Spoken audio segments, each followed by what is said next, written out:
Hai Brave Kids, jumpa lagi dengan kalian semua. Senang sekali kita kali ini masuk ke dalam satu seri tentang Bina Iman. Kalian akan belajar banyak hal yang penting dan sangat mendasar di dalam pelajaran seri Bina Iman ini ya.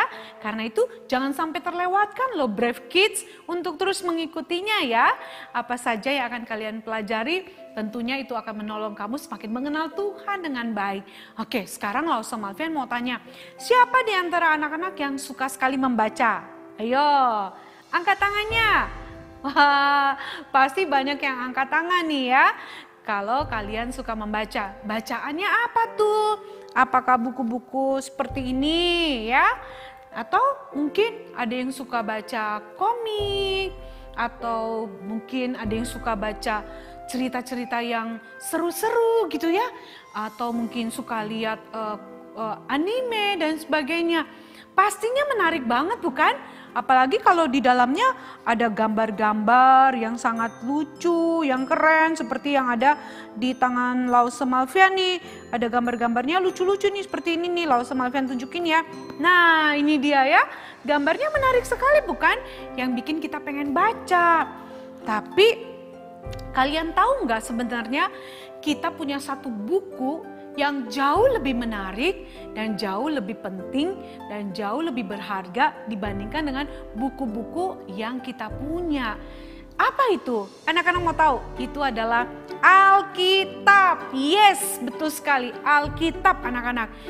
Alkitab buku yang sangat berbeda sekali dengan buku-buku yang lain seperti komik atau buku cerita atau majalah yang kita punya. Kenapa berbeda Lausa Malvian? Tentunya berbeda karena Alkitab ini sekalipun ditulis oleh manusia, tetapi Alkitab ini merupakan firman Allah. Nah, biar kita tahu ya, atau buat Brave Kids tahu, Alkitab yang kita miliki ini ada dua bagian, yaitu Perjanjian Lama dan Perjanjian Baru ya. Biasanya disingkat PL dan PB.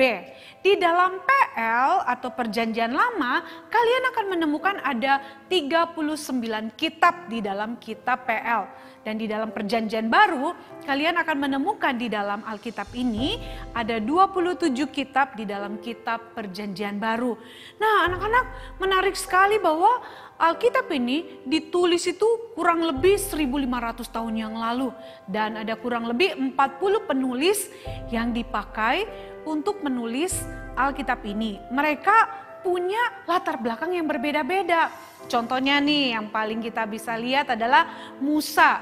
Musa itu adalah seorang ahli hukum yang sangat hebat pada waktu itu di Mesir. Kemudian ada siapa lagi?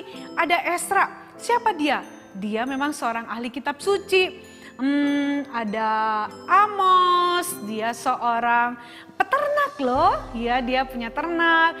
Ada Yeremia, dia seorang keturunan imam gitu ya.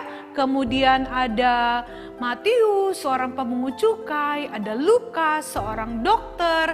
Ada Yohanes dan Petrus, penjala ikan. Bahkan Paulus, seorang ahli Taurat, seorang Farisi yang begitu hebat.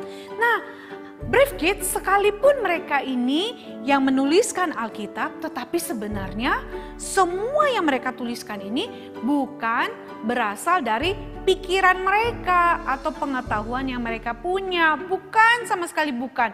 Tetapi apa yang mereka tuliskan ini semuanya firman Allah.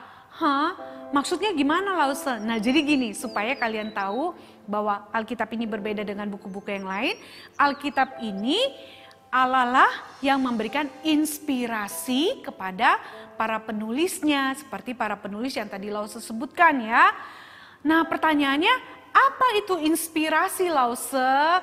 Aku nggak ngerti apa itu inspirasi. Nah secara sederhana, inspirasi itu adalah di mana Allah bekerja melalui rohnya untuk apa? Memimpin, menuntun, menolong, mengawasi para penulis di dalam Alkitab untuk menuliskan apa yang menjadi isi hati Allah.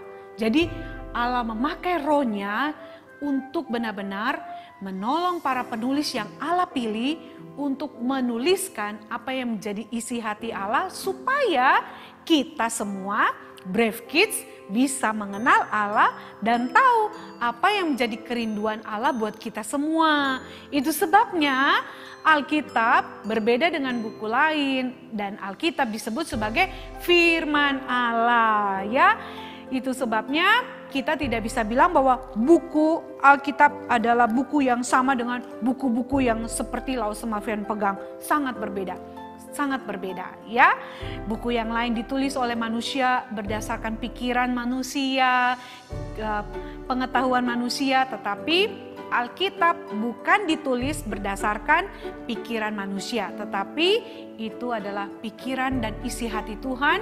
Allah bekerja melalui rohnya, sekali lagi memimpin, menuntun, membimbing, mengawasi para penulis yang Allah pilih untuk menuliskan apa yang menjadi isi hati Allah, sehingga jadilah Alkitab yang adalah firman Allah yang dapat menolong kita untuk mengenal dan semakin tahu apa yang jadi isi hati Allah dalam hidup kita. Oke, karena itu Brave Kids, kalian harus mencintai firman Tuhan, karena firman Tuhan atau Alkitab ini adalah isi hati Allah, isi hati Tuhan untuk kita semua. Oke, sampai ketemu lagi di pelajaran yang berikutnya. Bye Brave Kids.